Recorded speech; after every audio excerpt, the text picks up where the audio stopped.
جناب مدنی کریم صلی اللہ تعالی علیہ وسلم نماز پڑھنے کے لیے بیت اللہ میں کھڑے ہو گئے. فاروق اعظم خانہ کعبہ کی چھت پہ چڑھ گئے اور آواز لگا دی, او مکے والوں, او مکے کے شیروں, او مکے کے بہادروں, او مکے کے دلیروں, او مکے کے مردوں, مکے کے نوجوانوں, قریشیوں, سارے مکے والے سن لیں, سارے عرب والے سن لیں, تمہاری اطلاع کے لیے میں اعلان کرتا ہوں, آؤ دیکھو کر لو کیا کرتے ہو, میرا محبوب بیت اللہ میں نماز پڑھنے لگا ہے. صرف یہی نہیں, آواز لگا دی مکے والوں, جس نے اپنی بیوی کو بیوہ بنانا ہو سامنے آ جائے, جس نے اپنے بچوں کو یتیم کرانا ہو سامنے آ جائے, جس نے اپنے گھر کو اجاڑنا ہو فاروق کے سامنے آ جائے.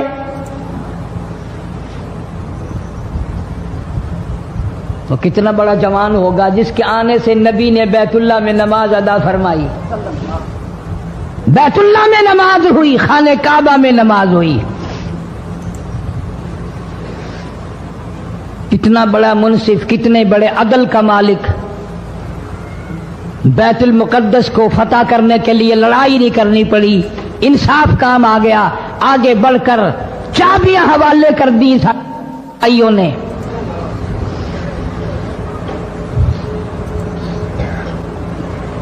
سب لوگ اپنے لیے اچھی اچھی دعائیں مانگتے ہیں, اولاد کے لیے کوٹھی بنگلے مانگتے ہیں, اولاد کے لیے راحت و آرام و آسائش مانگتے ہیں.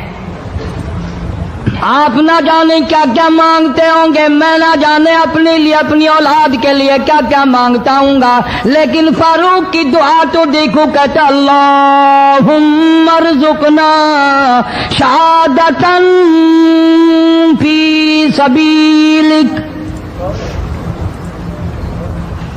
مولا تیری حضور میں میری التجا ہے, میری دعا ہے, میری مناجات ہے, میں تیری حضور میں دعا مانگتا ہوں. مولا مجھے بستر کی موت سے بچا, میں اپنے گھر کی موت سے پناہ مانگتا ہوں, تیری راہ میں تیرے نام پہ قربانی دیا چاہتا ہوں.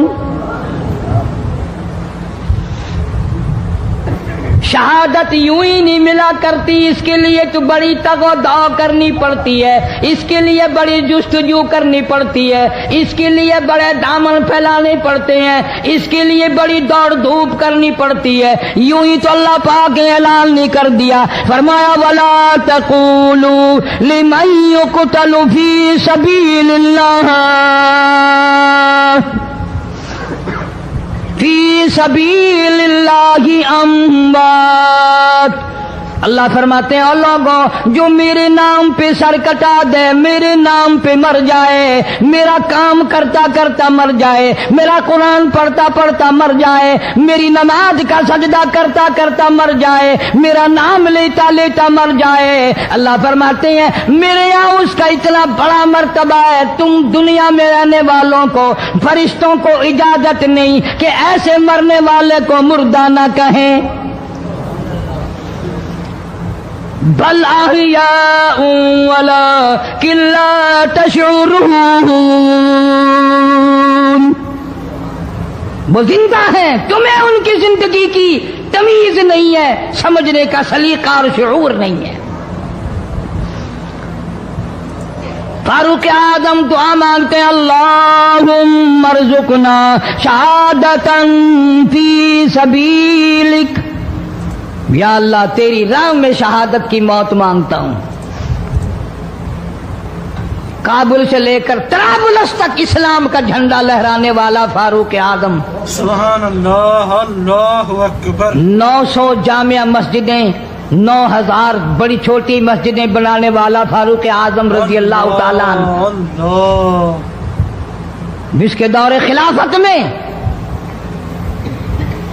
اسلام کو اتنی ترقی ملی, اسلام کو اتنا عروج ملا, اور وہ بات پوری کر کے دکھائی جو کالی کملی والے صلی اللہ علیہ وسلم نے دعا مانگی تھی کہ فاروق کو اگر ایمان مل جائے تو تیرے اسلام کو شان مل جائے گی, شوکت مل جائے گی, عظمت مل جائے گی.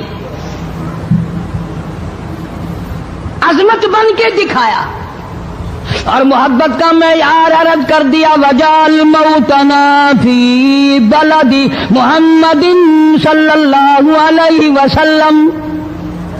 مولا او میرے پروردگار مدینے کی موت عطا فرما، یار کے شہر کی موت عطا فرما۔ اللہ میاں نے جواب دیا، میرے فاروق میں تیرے دل کی دھڑکنوں سے واقف ہوں، تیری دعا کے صرف الفاظ نہیں، میں تیری رگوں کے خون کے قطرے قطرے سے واقف ہوں۔ تجھے تو دفن کے لیے ایسی جگہ دوں گا بالکل اپنے محبوب کریم صلی اللہ علیہ وسلم کے بغل میں برابر میں۔ کیوں؟ میرے محبوب کو بھی تجھ سے بڑی محبت ہے، اتنا قریب تجھے قبر کی جگہ دوں گا، جب اس کا دل کرے وہ تجھے دیکھ لے، جب تیرا دل کرے تو دیدار کر لے۔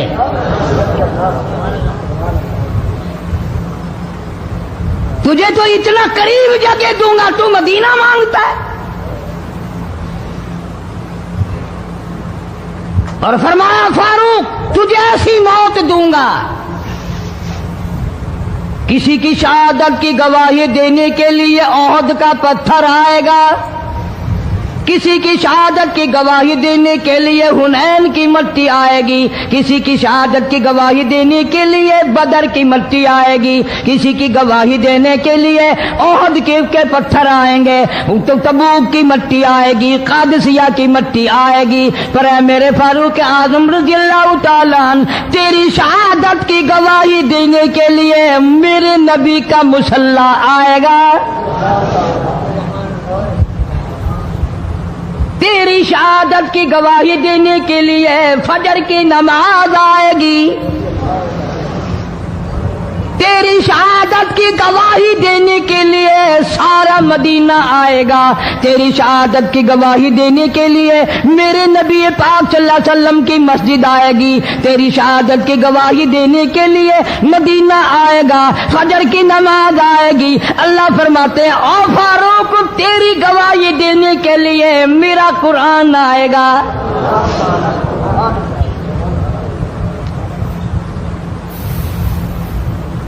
نماز پڑھاتے ہوئے اللہ نے ایسی دعا قبول کی، مسجد نبوی ہو، محراب نبی کا، منبر نبی کا، مسجد نبی کی، شہر نبی کا، کون سا شہر؟ لا اقسم بہذا البلد، میرے محبوب مجھے تیرے اس شہر کی گلیوں کی قسم، وانت حل بہذا البلد، میرے محبوب تیرے وطن کی قسم، تیرے شہر کی قسم، تیرے گلیوں کی قسم۔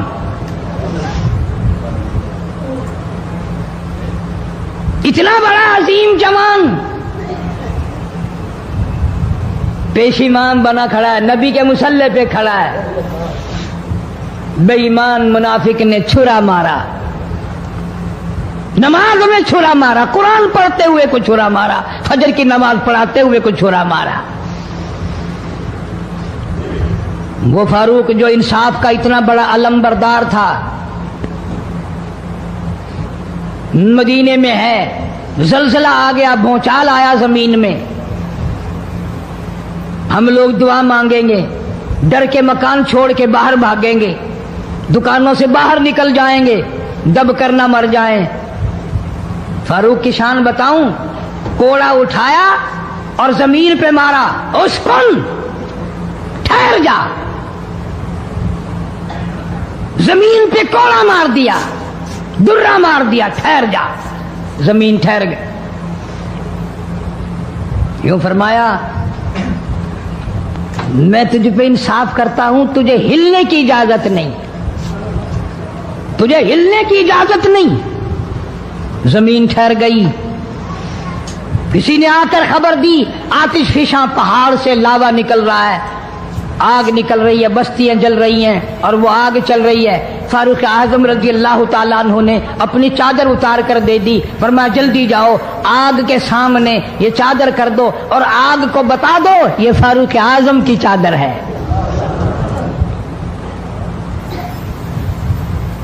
تاریخ شاہد ہے، فاروق اعظم رضی اللہ تعالیٰ عنہ کی چادر کو دیکھ کر آگ بجھ نہیں گئی، بسم نہیں گئی، ختم نہیں ہوئی، واپس ہو کر پہاڑ میں داخل ہو گئی۔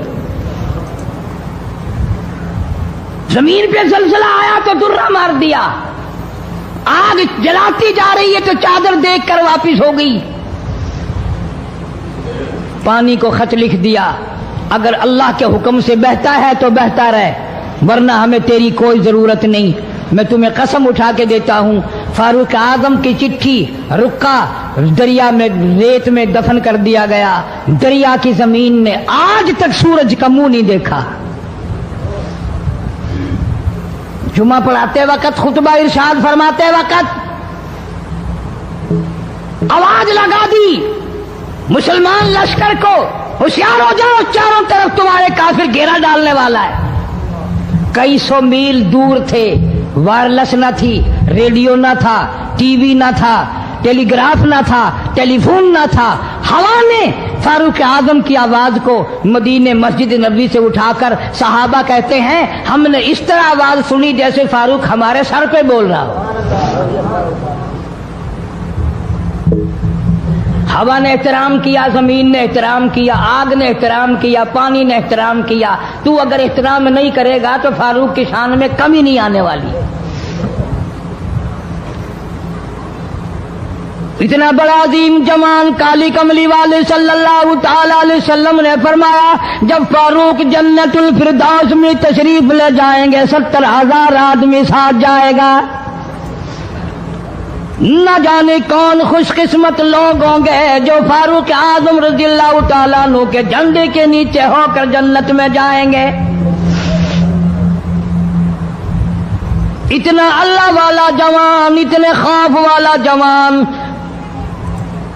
میں ایک بات عرض کروں گا، اندازہ لگا لینا، تیری بات کا لحاظ کونسلر کرے گا، تیرا لحاظ چیئرمین کرے گا، تیرا لحاظ تھانے دار کرے گا، تیرا لحاظ کوئی معمولی افسر کرے گا، تیرا لحاظ کوئی دنیا دار کرے گا، تیرا رشتہ دار تیرا لحاظ کرے گا، تیرا یار تیرا لحاظ کرے گا۔ فاروق اعظم کی سیرت اور زندگی کے بارے میں اتنی سی بات کروں گا، اللہ تبارک و تعالیٰ کی عطا کا کیا کہنا، اس کی دین کا کیا کہنا۔ جو فاروق فرش پہ پسند کرتا ہے، مالک کی کائنات عرش پہ وہی پسند فرماتے ہیں۔ سبحان اللہ، سبحان اللہ، بے شک۔ قرآن کریم میں تقریباً 19 مقام ایسے ہیں جو فاروق نے فرش پہ چاہا، اللہ نے عرش سے قرآن بنا کر وہی اتار دیا۔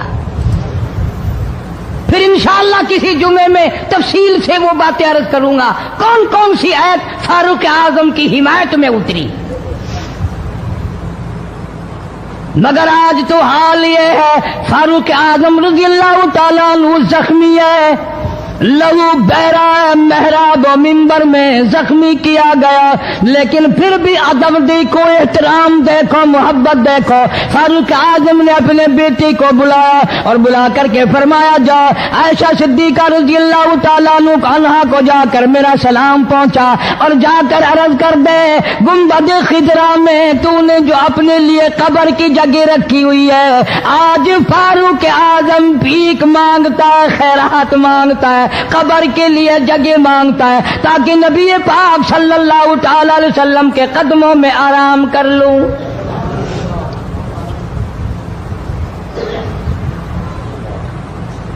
حضرت عبداللہ بن عمر رضی اللہ تعالیٰ عنہ تشریف لے گئے، جا کر حضرت عائشہ صدیقہ رضی اللہ تعالیٰ عنہ سے سلام عرض کیا اور یوں فرمایا کہ جا کے یوں کہہ دینا کہ ہے چھپا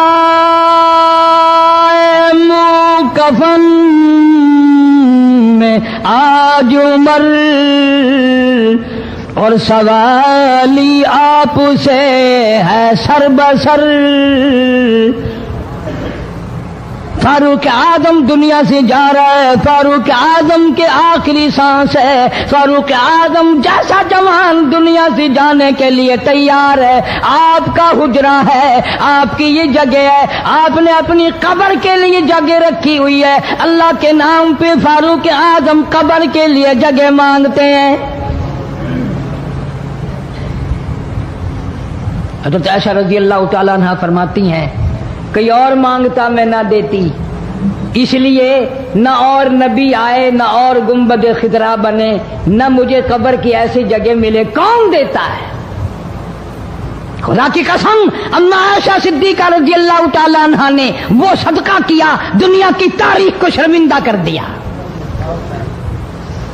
اسے معلوم ہے کہ مجھے قبر کی جگہ باہر ملے گی، اپنے خامن اور اپنے ابا ابو بکر سے دور ملے گی، لیکن یوں فرمایا عبداللہ مانگنے والا وہ جوان ہے، جواب دیتے ہوئے شرم آتی ہے، مجھے معلوم ہے کہ فاروق وہ جوان ہے جس کو میرے محبوب نے جھولیاں پھیلا پھیلا کر مانگ مانگ کے لیا تھا،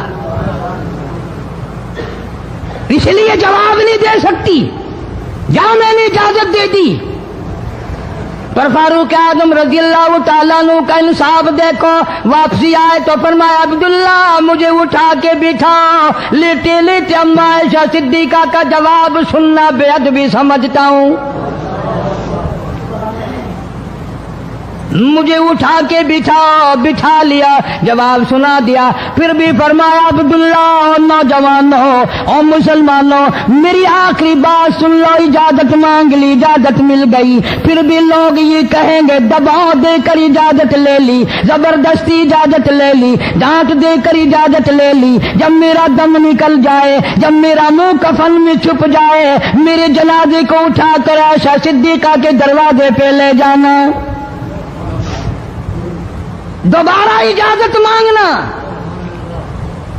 نہ میں زندہ ہوں، نہ میری حکمرانی ہو، نہ میری حکومت ہو، نہ میرا ڈر ہو، نہ میرا خوف ہو، اگر اجازت دے تو گنبد خضرا میں دفن کر دینا، ورنہ عام جنت البقیع میں دفن کرنا۔ تم لوگ جانتے بھی نہیں فاروق اعظم کس مرتبے کا مالک ہے، عرش والے سے پوچھو یا گنبد خضرا کے مالک سے پوچھو۔ جنازہ اٹھا کر عائشہ صدیقہ رضی اللہ تعالیٰ عنہ کے دروازے پہ لے جایا گیا، پھر اجازت ملی، فاروق اعظم رضی اللہ تعالیٰ عنہ کو پھر روضہ اقدس صلی اللہ علیہ وسلم میں دفن کیا گیا۔ فاروق اعظم کی تاریخ شہادت بھی لوگ یاد نہیں رکھتے، یکم محرم الحرام ہے، محرم کی پہلی تاریخ کو مدینہ پاک میں یہ واقعہ پیش آیا۔ یہ تو سلسلہ چلتا ہی رہے گا قیامت تک، اللہ کے نام پہ مرنے والوں کی کمی نہیں، قرآن کے نام پہ مرنے والوں کی کمی نہیں، ہزاروں لاکھوں لوگوں نے شہادت کے پیالے پیے، امام حسین رضی اللہ تعالیٰ عنہ نے اپنے خاندان کی، اپنی تمام گھر کی قربانی پیش کر دی۔ میں اس بات کو تسلیم نہیں کرتا کہ امام حسین حکومت کے لیے مر رہا تھا، حکومت کے لیے لڑ رہا تھا، سلطنت کے پیچھے مر رہا تھا، حکومت اور مال و دولت کے پیچھے مرا تھا، نہیں، انشاءاللہ اگلے جمعے کو تفصیل سے عرض کروں گا کہ وہ حسین جس کی رگوں میں فاطمہ الزہرا کا خون ہو، وہ حسین جس کی رگوں میں شیر خدا علی مرتضیٰ رضی اللہ تعالیٰ عنہ کا خون ہو، وہ حسین جس کو بھوٹی کالی کملی والے نے صلی اللہ علیہ وسلم نے اپنی لعاب کی دی ہو، وہ دولت کے پیچھے نہیں مر سکتا، وہ قرآن اور ایمان کے پیچھے مر سکتا ہے۔ اور ظاہر بات ہے آپ لوگوں نے بھی سن لیا، میں نے بھی سن لیا کہ ہمارے پاکستان کا صدر محمد ضیاء الحق 11 سال 1 مہینہ 12 دن حکومت کرنے کے بعد اس دنیا فانی سے رخصت ہو گئے، انا للہ و انا الیہ راجعون۔ ایسا صدر، ایسا بادشاہ جب سے پاکستان بنا آج تک نہیں آیا، اور انشاءاللہ آئندہ آئے گا بھی نہیں۔ کیوں؟ نہ تمہاری نیت اچھی ہو نہ آئے، نہ میری نیت اچھی ہو نہ آئے۔ تم ثابت نہیں کر سکتے کہ کوئی ایسا صدر اور وزیر اعظم آیا ہو جو 5 وقت کی نماز پابندی سے پڑھتا ہو، بلکہ یہاں تو ایسے ایسے بادشاہ آئے جن کے ایک سجدے کا گواہ کوئی نہیں۔ صدر جنرل ضیاء الحق 5 وقت کا نمازی، رمضان کا روزہ کبھی نہیں چھوڑتا تھا، ہر سال بیت اللہ شریف میں جا کر 27ویں رات گزارتا تھا، جس کے آنے سے ریڈیو پہ اذان سنائی دینے لگی، جس کے آنے سے اقوام متحدہ میں کی ساری عمر میں قرآن کی تلاوت پہلی دفعہ کی گئی۔ جہاں تک ہو سکتا تھا اسلام کرتا تھا، اسلام اور شریعت کا نفاذ کے لیے ہر وقت کوشش کرتا تھا، جدوجہد کرتا تھا، نماز کی بات کرتا تھا، قرآن کی بات کرتا تھا، ایمان اور یقین کی بات کرتا تھا، محمد کریم صلی اللہ علیہ وسلم کی ختم نبوت کی بات کرتا تھا، اس لیے لوگوں کو اچھا نہیں لگتا تھا۔ بے شک اللہ اللہ۔ آج وہ ہم میں سے اس دنیا سے چلے گئے، کچھ ان کے ساتھ اور بے شمار لوگ چلے گئے، اللہ سبحانہ و تعالی ان سب کی مغفرت فرمائے، اللہ جوار رحمت میں جگہ عطا فرمائے اور سارے پاکستان کی حفاظت فرمائے۔ میں تو دعا کرنے والا آدمی ہوں، میں روس کا پیسہ کبھی نہیں کھاتا، کوئی لیبیا کے تھرو کھاتا ہے، کوئی شام کے ذریعے کھاتا ہے، کوئی عراق اور ایران کے ذریعے کھاتا ہے، کوئی امریکہ کا کھاتا ہے، کوئی روس کا کھاتا ہے، کوئی ہندوستان کا کھاتا ہے، کوئی چین کا پیسہ کھاتا ہے۔ میں کسی کا غلام نہیں، میں کسی کا خادم نہیں، میں کسی کے ماننے والا نہیں، میں تو محمد کریم صلی اللہ علیہ وسلم کس مدینے والی سرکار کا غلام ہوں۔ صاف بات کہوں گا کہ صدر ضیاء الحق جیسا تم صدر انشاءاللہ لا نہیں سکو گے۔ تم رمضان شریف میں ایک قرآن سنتے ہوئے مرتے ہو، وہ 2 قرآن سنا کرتا تھا، وہ نماز کو مسجد میں پڑھنا پسند کرتا تھا، تمہیں گھروں میں پڑھنے کی توفیق نہیں۔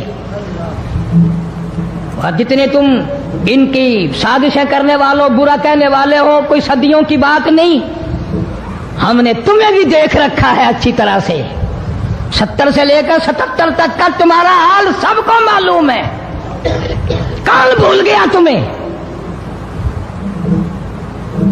تم جتنا امن آشتی کا نام لیتے ہو اتنے ہی درندے بن کر آتے ہو، اور یہ بات کوئی نہیں، مرنا جینا سب کے ساتھ لگا ہوا۔ ضیاء الحق مر گیا، تم نہیں مرو گے، تمہارے باپ دادا نہیں مر گئے۔ صدر ضیاء الحق کے بچوں کو تو پھر بھی کچھ نہ کچھ مل جائے گا، ممکن ہے تیرے بچوں کو جب تو مرے مانگی ہوئی بھیک کے ٹکڑے بھی نہ ملے۔ بدماشی کرتے ہیں کئی لوگ، بکواس کرتے ہیں مرنے کے بعد، ٹکے ٹکے کے آدمی جن کی شکلوں کی، جن کے وجود کی اس دنیا میں قیمت کوئی نہیں، وہ بھی کہتے ہیں بے ایمان مر گیا، تو بڑا ایمان والا ہے، منہ دیکھ ایمان والے کا۔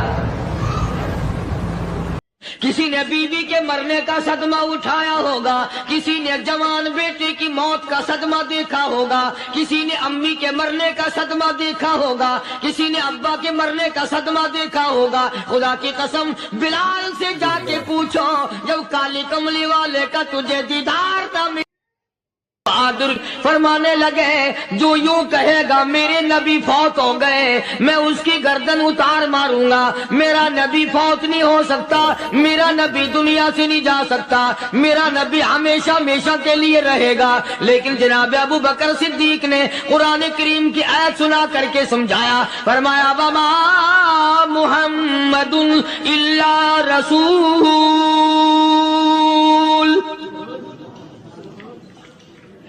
قد خلت من قبلہ الرسل۔ اور لوگوں، ہر نبی آئے رخصت ہو گئے، ہر نبی آئے رخصت ہو گئے۔ دنیا ناپائیدار جگہ ہے، عارضی زندگی، مستعار زندگی، ناپائیدار زندگی، فانی زندگی ہر کوئی لے کے آتا ہے، جب جانے لگتا ہے تو پتہ بھی نہیں چلتا۔ اس لیے مجذوب کہتا کہ سونے چاندی کی چمک بس دیکھنے کی بات ہے، سونے چاندی کی چمک بس دیکھنے کی بات ہے، اور 4 دن کی چاندنی پھر اندھیری رات ہے، قبر میں ہمیشہ اندھیرا رہے گا۔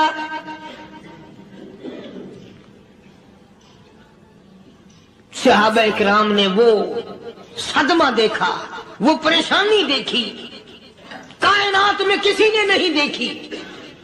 کسی نے بیوی کے مرنے کا صدمہ اٹھایا ہوگا، کسی نے جوان بیٹے کی موت کا صدمہ دیکھا ہوگا، کسی نے امی کے مرنے کا صدمہ دیکھا ہوگا، کسی نے ابا کے مرنے کا صدمہ دیکھا ہوگا۔ خدا کی قسم بلال سے جا کے پوچھو، جب کالی کملی والے کا تجھے دیدار تھا ملا، تیرا کیا حال بنا؟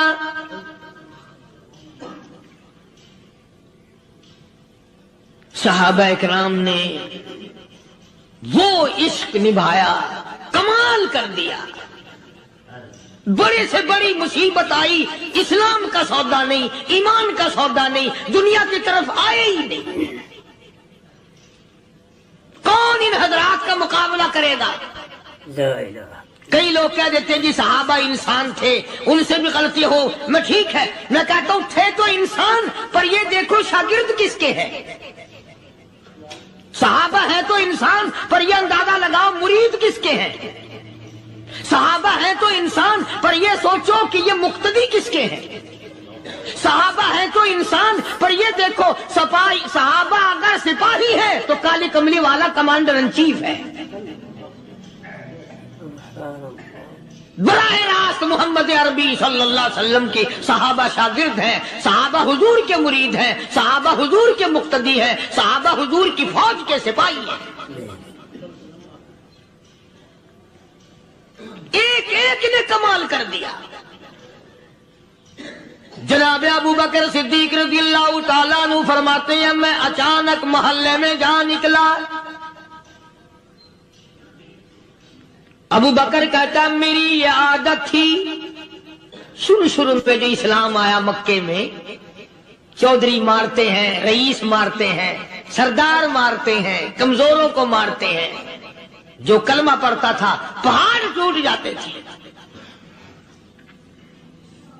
پیر پکڑ کر مکی کی گلیوں میں گھسیٹا جاتا تھا، چمڑا ادھڑ جاتا تھا. آج یہ بات کہنا بڑا آسان ہے. تبلیغی ساتھی سفر کرتے ہیں، تکلیف اٹھاتے ہیں، اگر جی جاؤ کافروں کو کلمہ سکھا کے آؤ. اور کلمہ تو تیرے پلے نہیں تو کافروں کو تو پھر پہنچائیں گے نا. 80 سال کی عمر ہے، کلمہ صحیح نہیں آتا.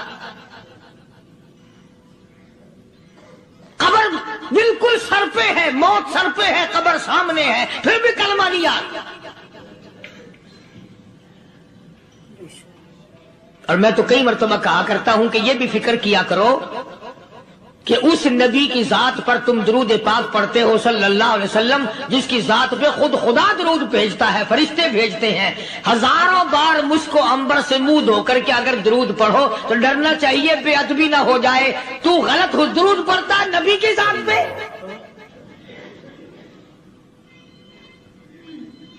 اور اس کو صحیح کرنے کا فکر نہیں رکھتا.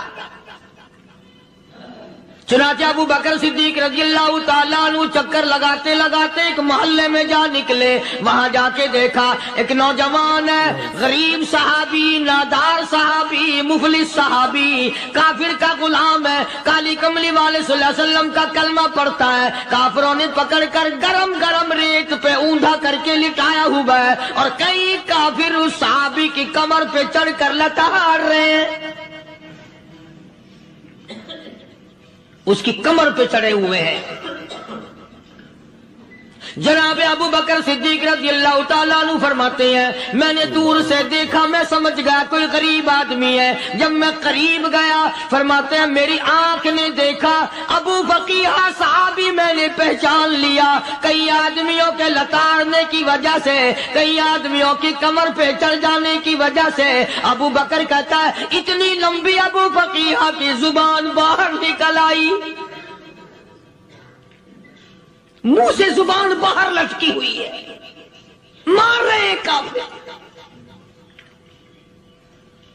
جناب ابو بکر صدیق رضی اللہ تعالیٰ عنہ نے فرما دیا نہ مارو، اللہ کا بندہ ہے.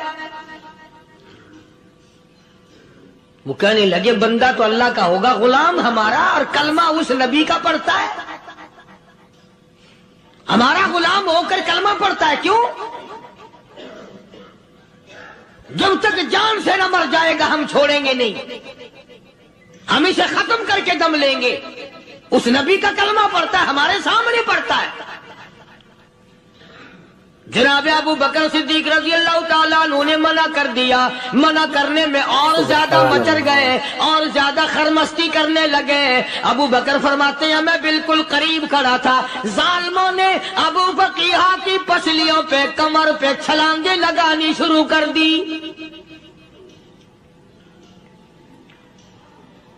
جناب صدیق اکبر رضی اللہ تعالیٰ عنہ فرماتے ہیں میں بالکل قریب کھڑا تھا جب انہوں نے چھلانگیں لگائیں صحابی بے نوا اور مفلس غریب صحابی کی کمر پہ، اچانک میرے کانوں میں کڑاک کڑاک کر کے پسلیاں ٹوٹنے کی آواز آنے لگی۔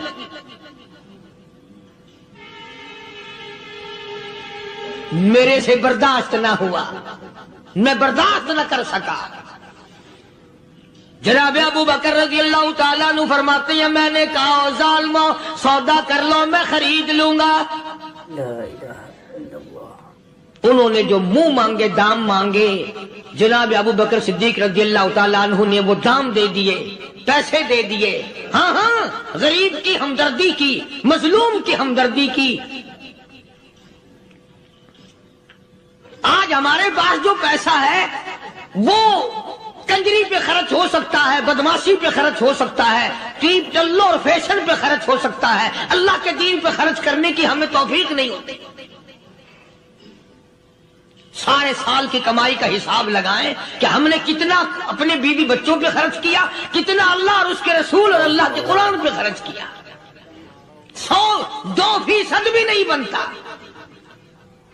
جناب ابو بکر رضی اللہ تعالیٰ عنہ نے ابو فقیہ رضی اللہ تعالیٰ عنہ کو خرید لیا، کافروں کے نیچے سے نکال لیا، کپڑے جھاڑے، زخموں پہ مرہم پٹی کی۔ ابو بکر دوڑے دوڑے پانی کا پیالہ لے آئے اور فرمانے لگے ابو فقیہ تجھے بڑی مار پڑی ہے، بڑی تکلیف پہنچی ہے، میں نے تیری زبان باہر لٹکی ہوئی دیکھی، نکلی ہوئی دیکھی، خشکی آ گئی ہوگی، زبان پہ کانٹے جم گئے ہوں گے، تھوڑا سا پانی پی لے۔ ابو فقیہ کہتا ابو بکر تیرے احسان کا بدلہ خدا دے گا، تیری مہربانیوں کا بدلہ خدا دے گا، میں نہیں دے سکتا، تو نے پیسے خرچ کر کے مجھے آزاد کرایا، میں تجھے دعا دے سکتا ہوں، میں غریب ہوں، میں نادار ہوں، میں مفلس ہوں، میں مسکین ہوں، اور ابو بکر تنگ نہ کر، میں پانی پی نہیں سکتا۔ کیا بات ہے، کیوں پانی نہیں پی سکتا؟ کہنے لگا ابو بکر تجھے کیا معلوم ہے جن کی وجہ سے میری پسلیاں توڑ دی گئی، جن کی وجہ سے مجھے مارا گیا، جن کی وجہ سے مجھے لتاڑا گیا، جن کی وجہ سے میری پسلیاں توڑی گئی، جن کی وجہ سے میرا یہ حال کیا گیا، جب تک میں آقا کا دیدار نہ کر لوں میں پانی کی بوند پی نہیں سکتا۔ مجھے پہلے شربت دیدار پینا ہے، میں نے سرکار مدینہ صلی اللہ علیہ وسلم کی زیارت پہلے کروں گا، پانی بعد میں پیوں گا۔ او ابو فقیہ تجھے تو بڑی سخت مار پڑی ہے، تجھے تو بڑی تکلیف پہنچائی گئی ہے، میں تجھے حضور کے دربار میں لے کے چلوں گا، تو پانی تو پی لے۔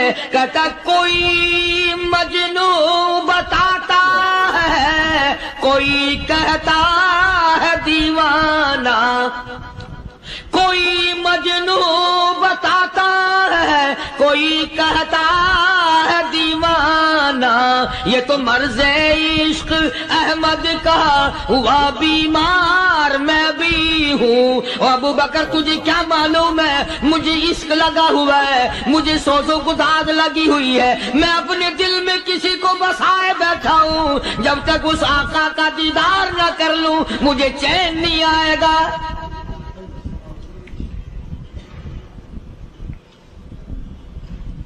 ہمیں عورتوں سے محبت ہے، ہمیں اولاد سے محبت ہے، ہمیں کوٹھی بنگلے سے پیار ہے، ہمیں روپے سے پیار ہے، ہمیں بڑی جاہ و حشم سے پیار ہے، اور خدا اور اس کے رسول سے پیار کرنے والے لوگ مدینے کے قبرستان میں سو گئے، قرآن سے پیار کرنے والے لوگ حضور کے درباری لوگ وہیں سو گئے۔ اندازہ لگاؤ کوئی مار کھا کے اپنے ماں باپ کے پاس جائے گا، کوئی بھائی برادری میں جائے گا، کوئی تھانے میں رپورٹ لکھوانے جائے گا، کوئی اسپتال میں سرٹیفکیٹ لینے جائے گا، کوئی ڈاکٹری کرانے جائے گا۔ ابو فقیہ تم کتنے خوش نصیب ہو، امام الانبیاء کے دربار میں چلے ہو۔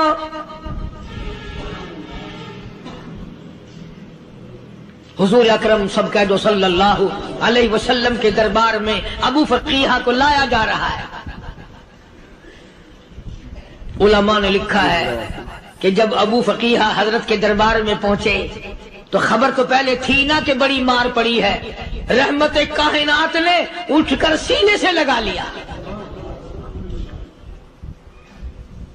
تشریف فرما ہوئے، فرمایا ابو فقیہ جی حضور میں نے سنا ہے تو نے پانی نہیں پیا، اتنی مار پڑی تیری پسلیاں توڑ دی گئی، تیری کمر پہ چھلانگیں لگائی گئی، تجھے گرم گرم لیٹ پہ لٹایا گیا، تیری زبان باہر نکل آئی، اور میں نے سنا ہے تو نے پانی نہیں پیا۔ کہتا ہے آقا ہاں نہیں پیا۔ فرمایا کیوں نہیں پیا؟ کہتا ہے آقا میں اس وقت پانی پیتا میرے منہ میں صرف پانی جاتا، اب پیوں گا ہاتھ تیرا ہوگا منہ میرا ہوگا، پانی میرے منہ میں جائے گا، مجھے حوض کوثر کا مزہ یہی آ جائے گا، مجھے لطف آئے گا محمد عربی صلی اللہ علیہ وسلم کے ہاتھ سے پانی پینے کا۔ علماء نے لکھا ہے کہ حضرت نے جب اپنے رحمت والے ہاتھ سے ہاں وہ انگلی چاند کو اشارہ کیا، جگر پھنس کر ٹکڑے ہو گئے، وہ انگلی اشارہ کیا سورج واپس ہو گیا، وہ انگلی درخت اپنی جڑیں چھوڑ کر پیغمبر کے قدموں میں آ گئے، وہ انگلی جن میں کنکر پہاڑ کے لیے تو کلمہ پڑھنا شروع کر دیا، وہ انگلی اونٹ کی طرف کی تو بول پڑا، وہ انگلی چڑیا سامنے آئی تو انہوں نے شکایت کر دی، وہ انگلی جن کو دیکھ کر کے بیت اللہ پھر گیا۔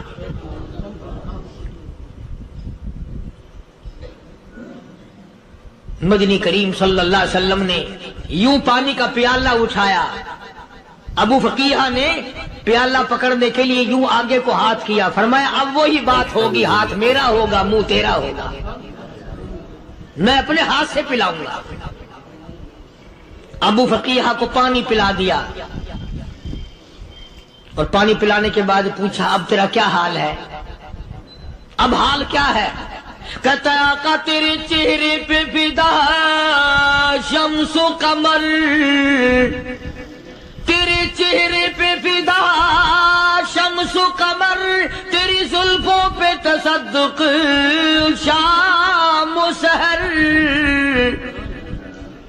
تیرے چہرے پہ فدا شمس و قمر، تیری زلفوں پہ تصدق شام و سحر، رخسار پہ ٹھہرے کس کی نظر، تیری بانکے ادا کا کیا کہنا، اور کالی کملی والے تیری زیارت ہوئی سارے دکھ بھول گیا،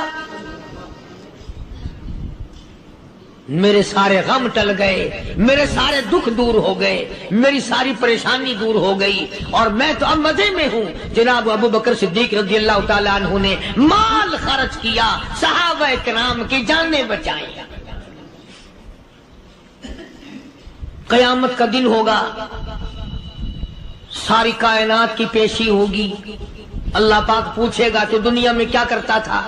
کوئی کہے گا میں کھیتی باڑی کرتا تھا، کوئی کہے گا میں دفتر میں نوکر تھا، کوئی کہے گا میری دکان تھی، کوئی کہے گا میں یہ کمائی کرتا تھا، کوئی کہے گا میں یہ کمائی کرتا تھا۔ آئے گی باری ابو بکر کی، اللہ پاک پوچھے گا دنیا سے کیا لایا؟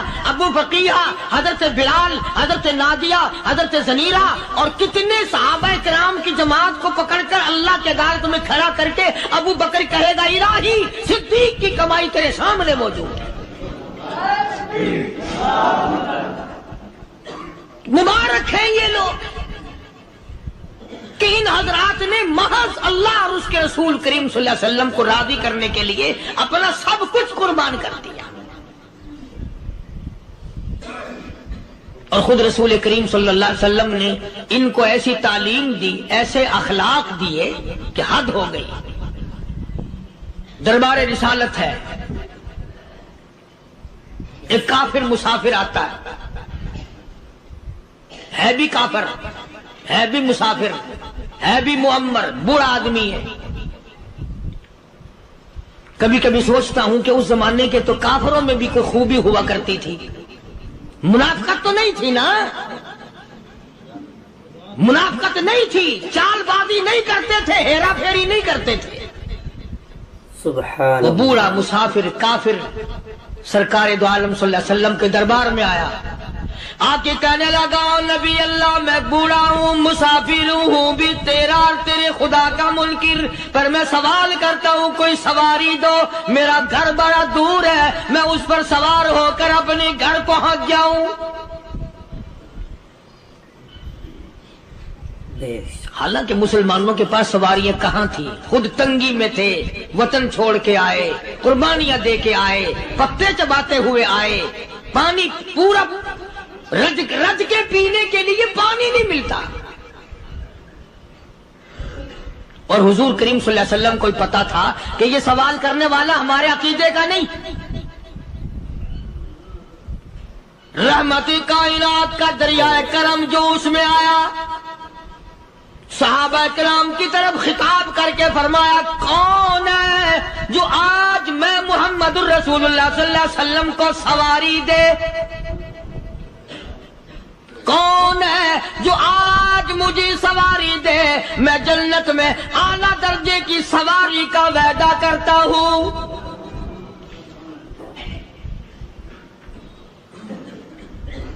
حضرت عبادہ بن ثابت رضی اللہ تعالیٰ عنہ صحابے اٹھے اور اپنی ڈاچی، اپنی اونٹنی حضور کے ہاتھ میں پکڑا دی، اور حضور نے اس مسافر کو دے دی کہ لے بھائی سواری تجھے مل گئی۔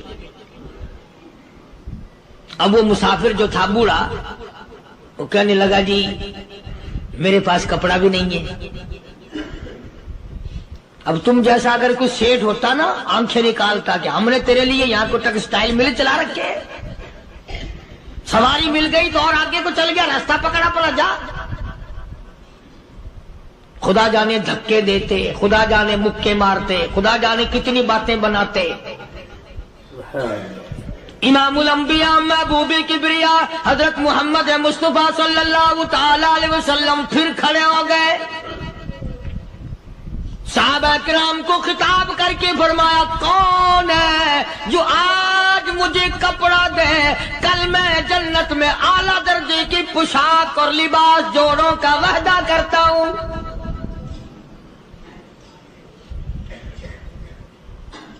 ایک صحابی نے اپنا کپڑا اتار کر حضور کے ہاتھ میں دے دیا صلی اللہ علیہ وسلم، یعنی ان کو کتنا یقین ہے حضور کی زبان پہ، سودا جنت کا ہو رہا ہے، زبان ہے کالی کملی والے کی، سودا ہو رہا ہے جنت کا۔ اور آج تمہیں سارا قرآن سنا دو، اس سنانے والے کا بھی ڈھلا تے سننے والا، مولوی کہتے رہتے ہیں یار کوئی بات نہیں، جنت کس نے دیکھی ہے؟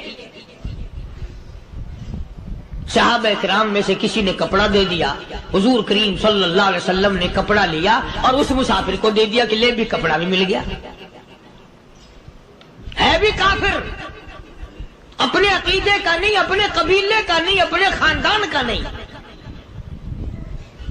اب وہ کہنے لگا کہ نبی اللہ مجھے بھوک بھی لگی ہے، میں نے روٹی بھی کھانی ہے۔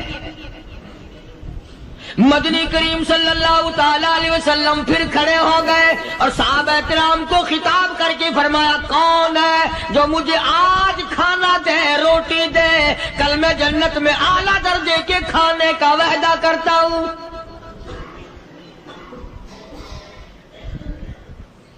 اس سوال کا جواب پورے مجمع میں سے نہ ملا، یوں لکھا علماء نے 300 صحابہ کا مجمع بیٹھا ہوا تھا۔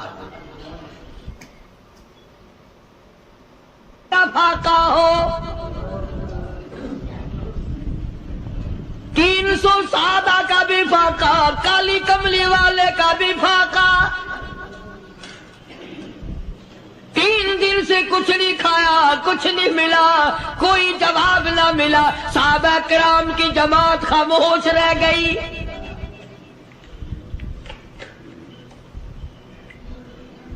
سلمان فارسی رضی اللہ تعالیٰ عنہ اٹھے اور اس مسافر کا ہاتھ پکڑا اور کہنے لگا میں تجھے ایسے دروازے پہ لے کے چلوں گا جہاں سے کچھ نہ کچھ کھانے کے لیے مل جائے گا۔ آیا ہے سلمان فارسی مسافر کو لے کر خاتون جنت سیدہ فاطمہ الزہرا رضی اللہ تعالیٰ عنہا کے دروازے پہ اور آواز لگائی یا اہل بیت رسول اللہ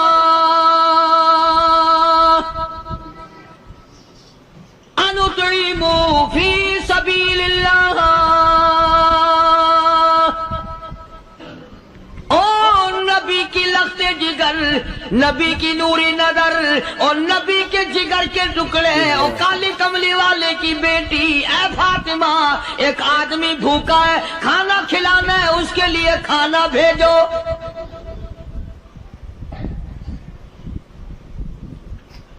اندر سے آواز آتی ہے اور رونے کیسی آواز میں جواب ملا. سیدنا حسن سیدنا حسین رضی اللہ تعالیٰ عنہما ان کی شکلیں دیکھو 4 دن کے فاقے نے بچوں کی شکل بگاڑ دی. پیغمبر کے نواسوں کا فاقہ پیغمبر کا نواسا پیغمبر کی بیٹی کا فاقہ تمام مسلمان فاقے سے ہیں. کوئی گلہ نہیں کرتا کوئی شکایت نہیں کرتا کوئی اعتراض نہیں کرتا. اسی حالت میں اگر جنگ بھی ہو جائے تو صحابہ پھر بھی پیچھے رہنے کو تیار ہیں.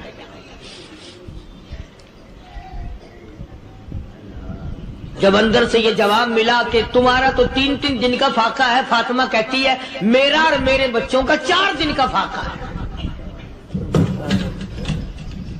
تو سلمان فارسی اس مسافر کو لے کے واپس ہونے لگا. اندر سے آواز آتی ہے خالی نہ جاؤ میرے سر کی چادر لے جاؤ یہ لے جا کر یہودی کے پاس گروی رکھ دو گہنا رکھ دو غلہ لے آؤ میں پیس پکا کے کھلا کے بھیجوں گی.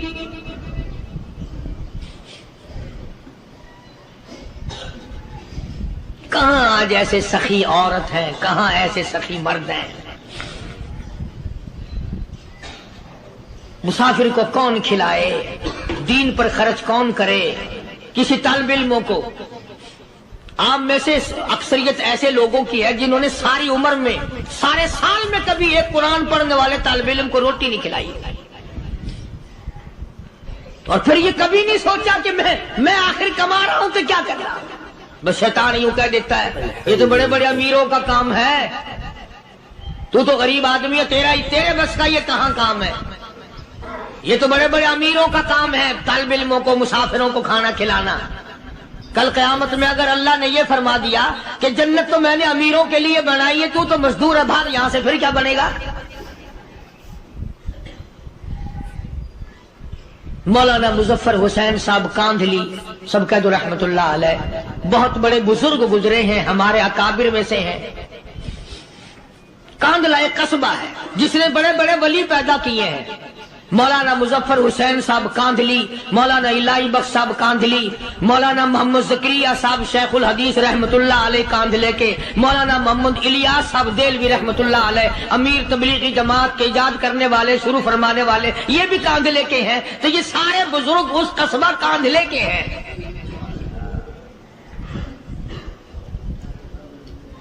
تو مولانا مظفر حسین پانی پت سے پیدل چل دیے اپنے کاندھلے کرانے کی طرف.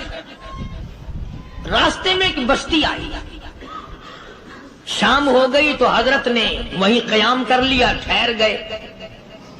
عصر کی نماز پڑھی مغرب کی نماز پڑھی مسجد میں صفائی کی اذان دی. کوئی ایک آدھ آدمی آیا تو جماعت کر لی. وہ جو آدمی آیا اس نے پوچھا مولانا آپ مسافر ہیں کہ جی ہاں کہ رات کو یہی رہو گے کہ جی حضور. وہ آدمی 3 روٹیاں لے کر آیا اور مولانا نے وہ 3 روٹیاں کھا لی اور سو گئے.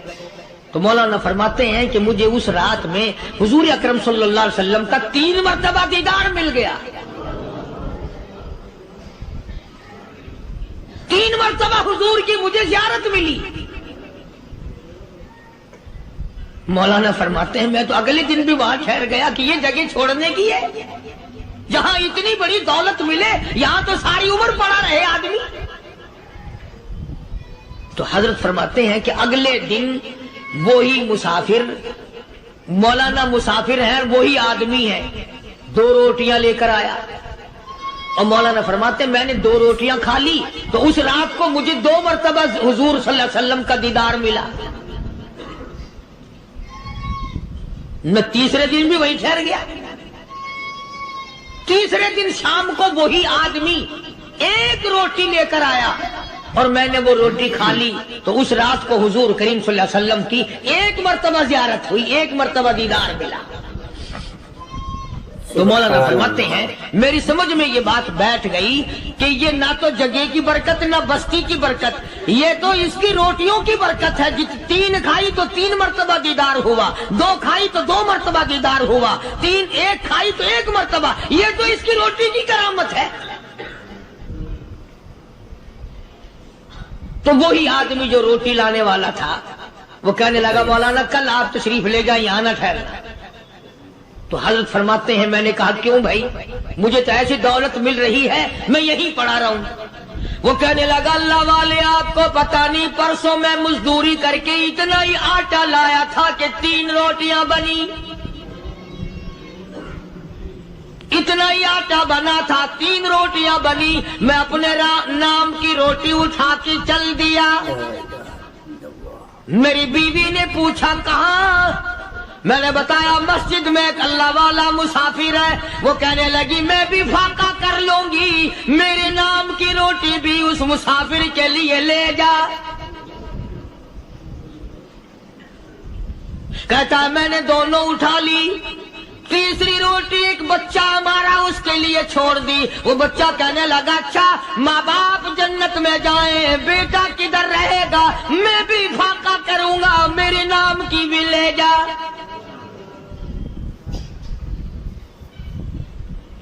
میں نے 3 روٹیاں لا دی، اور اگلے دن جو میں نے مزدوری کی اس کی 3 روٹیاں بنی، بچے کی حالت خراب ہو گئی تھی، اس کو دے آیا۔ ہم نے میاں بیوی نے چوتھے دن بھی فاقہ کر لیا، اور آج بیوی کی حالت بھی خراب ہو گئی تھی، آج صرف اپنی لایا ہوں۔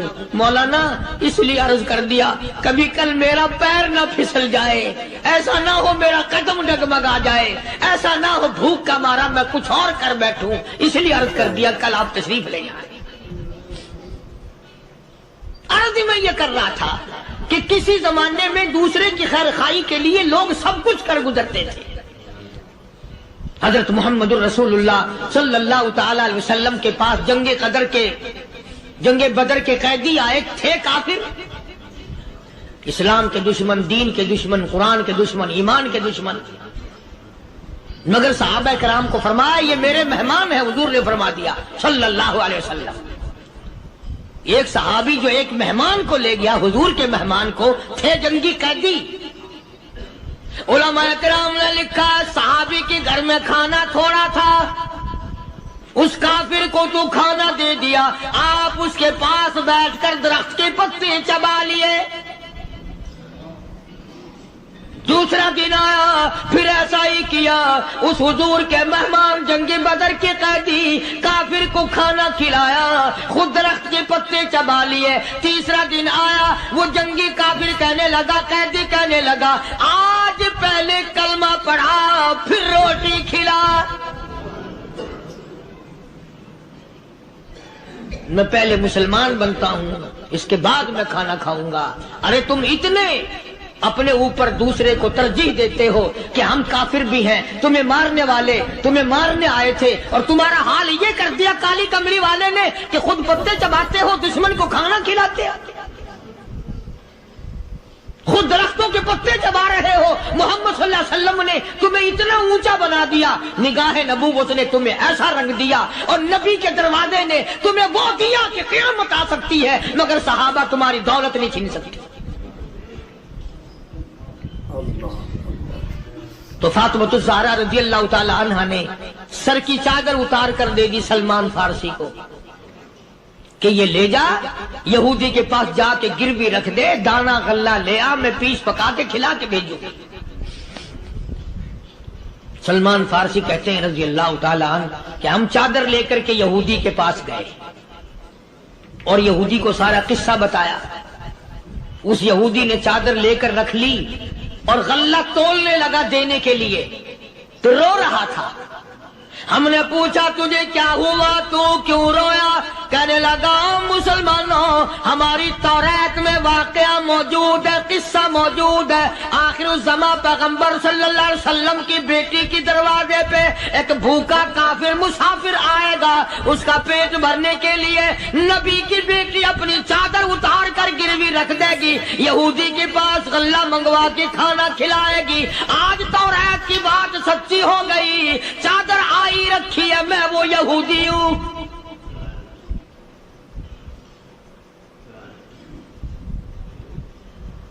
اور غلہ تول کر دے دیا. سلمان فارسی کہتے ہیں یہودی میری ساتھ ساتھ چل دیا. خاتون جنت سیدہ فاطمہ الزہرا رضی اللہ تعالی عنہا کے دروازے پہ آیا، اور جب ہم نے غلہ دے دیا، چادر بھی اندر یہودی نے پہنچا دی کہ میں چادر بھی واپس دینے آیا ہوں. اور سلمان کو کہنے لگا اب دیر نہ لگا، دیر نہ کر. کیوں؟ میری تورات نے تصدیق کر دی کہ یہ نبی برحق ہے. اب ایسا نہ ہو میرا دم نکل جائے، میں کفر پہ مر جاؤں. جلدی کر، مجھے سرکار کے دربار میں لے چل، میں مسلمان بنتا ہوں. اور اسی کو جا کے کہنے لگا تیری صورت، تیری سیرت، تیرا نقشہ، تیرا جلوہ، تیری صورت، تیری سیرت، تیرا نقشہ، تیرا جلوہ، تبسم گفتگو بندہ نوازی خندہ پیشانی. او کالی کملی والے میرا دل ہو، تیرا گھر ہو، تیرا در ہو، میرا سر ہو. تمنا مختصر سی ہے مگر تمہید گولانی. یہودی نے ضد نہیں کی. آج کا مسلمان کہلانے والا ضد کرتا ہے، ضد ضد میں مارا جاتا ہے. ہائے ہم یوں ہیں، یہ یوں ہے. وہ یہودی اچھا نکلا، ذرا سی بات اس کے سامنے آئی فوراً سمجھ گیا، سرکار کے دربار میں جا کر غلامی قبول کر لی. بے شمار صحابہ کرام ہیں جنہوں نے اللہ کی راہ میں وہ دکھ اٹھائے، وہ پریشانیاں جھیلی. اللہ غنی مکہ مکرمہ میں سیدنا ابو جندل رضی اللہ تعالی عنہ صحابی ہے، ایمان قبول کر لیا، کلمہ پڑھ بیٹھا. بس کافروں کے لیے مشغلہ بن گیا، تماشا بن گیا. روزانہ مارتے ہیں. اندازہ لگاؤ مسلمانوں، ملتان کے رہنے والوں، سارا مکہ مارنے والا ایک ابو جندل مار کھانے والا. لڑکے مارتے ہیں، جوان مارتے ہیں، بوڑھے مارتے ہیں. پیر پکڑ کر مکے کی گلیوں میں گھسیٹے گھسیٹے پھرتے ہیں. رحمت کائنات حضرت محمد رسول اللہ صلی اللہ تعالی علیہ وسلم عمرے کے لیے تشریف لائے ہیں. کفار مکہ نے روک دیے. حدیبیہ میں مکے سے 6 میل پر حضور صلی اللہ علیہ وسلم تشریف فرما ہے. صحابہ کرام کی فوج ہے، لشکر ہے، سرکار دو عالم ہے صلی اللہ علیہ وسلم.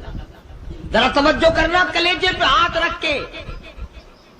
ابو جندل کے پیروں میں بیڑیاں ڈال رکھی ہیں، چلا نہ جائے، مدینے نہ بھاگ جائے، کھسک نہ جائے، نکل نہ جائے. امید کرتا ہوں دوستو آپ حضرات نے اس بیان کو پورا سنا ہوگا. بیان اچھا لگے تو لائک سبسکرائب ضرور کرے، اور کمنٹ میں ہمارے کو بتائے کہ ہماری ویڈیو آپ کو کیسی لگی. پھر کسی نیکسٹ بیان کے ساتھ ملتے دوستو. تب تک اپنا خیال رکھنا. اللہ حافظ.